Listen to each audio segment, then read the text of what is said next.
This video is going to show you how to use My School Data to find comparison data to similar districts to your own.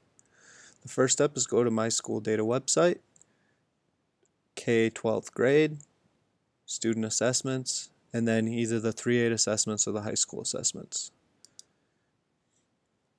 This will bring you to the reports page.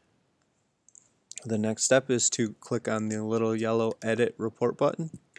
This is where you choose your ISD, your district, and your school. Then you choose your assessment down here that you'd like to view. Now, there's this little hidden button in the middle here that says Add Comparison Location. When you click that drop-down box, you can choose System Generated Peer Districts. Then it gives you the option to include public school, academies, so charter schools or LEAs, and then you choose one of the options that it brings up. So we have Ludington Area School District. We could choose Comstock Park Public Schools as a comparison district. It'll fill in all their information. We choose the assessment and then click View Results. That will bring up the results for your district in comparison to the other district. Hopefully that helps you find your data. Thank you for watching.